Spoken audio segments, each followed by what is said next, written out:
En 1969, durante 4 días, El Salvador y Honduras se enfrentaron en un conflicto que dejó miles de personas muertas y muchas más desplazadas. Y se llamó la Guerra del Fútbol.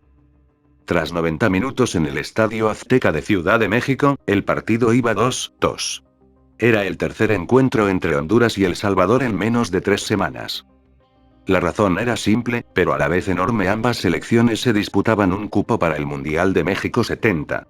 Ninguna de las dos había estado jamás en un mundial.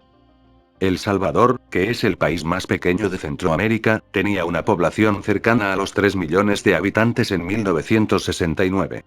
La mayor parte del país estaba controlado por una élite de terratenientes ricos que había dejado poco espacio para los campesinos pobres.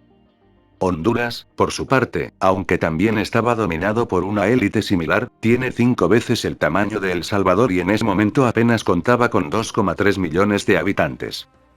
Debido a esto, durante gran parte del siglo XX, miles de salvadoreños se habían mudado a Honduras con la idea de aprovechar esa tierra disponible y también para trabajar en compañías estadounidenses que operaban en el país.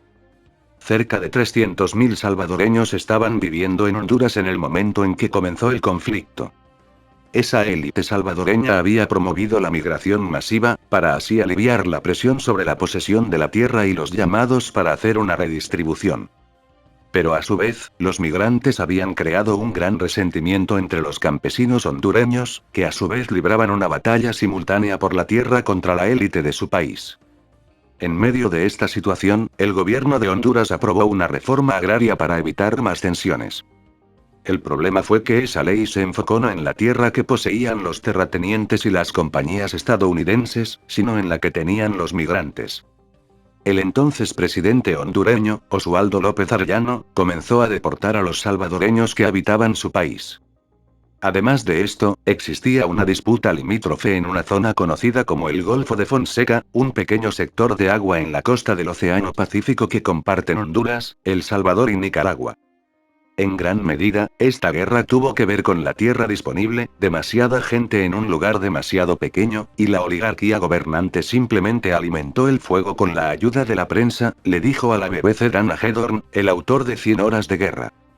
A su vez, el gobierno del presidente salvadoreño Fidel Sánchez intentaba lidiar con el regreso masivo de los migrantes, mientras la oligarquía terrateniente comenzaba a presionar para que se tomaran acciones militares.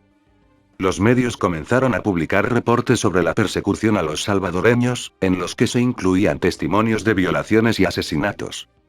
Y fue en la mitad de este mar de tensiones cuando se disputaron aquellos 3 partidos de fútbol. Estaban pasando cosas más graves a nivel político. Pero coincidentemente, que se tuvieran que disputar esos 3 encuentros para el Mundial de 1970 no ayudó para nada. Aquí el fútbol se vive de una forma muy apasionada, le explicó a la BBC Ricardo Otero, periodista deportivo de la cadena Univision. ¿Cómo ocurrió? El 27 de junio, mientras los jugadores se preparaban para el partido decisivo, El Salvador rompió relaciones diplomáticas con Honduras. El ministro del Interior salvadoreño, Francisco José Guerrero, dijo que cerca de 12.000 salvadoreños habían dejado Honduras después del segundo partido debido a una persecución, proveniente de un partido entre ambas selecciones, de acuerdo al reporte del diario británico The Guardian. Al día siguiente del partido, la agencia de noticias UPI envió un artículo con un titular sugerente: la guerra del fútbol la ganó El Salvador 3-2. De acuerdo al reporte, cerca de 1.700 efectivos de la policía mexicana habían sido desplegados para evitar actos de violencia. Mientras que los hinchas salvadoreños gritaban asesinos, asesinos a sus rivales. La gente estigmatizó ese gol como si hubiera sido el detonante de la guerra.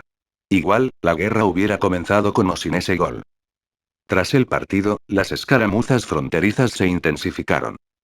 El 14 de julio, El Salvador ordenó a sus fuerzas militares invadir Honduras y se lanzó una ofensiva aérea. Hagedorn, quien en ese momento hacía parte del ejército de Estados Unidos y estaba instalado en la zona del Canal de Panamá, tenía su oficina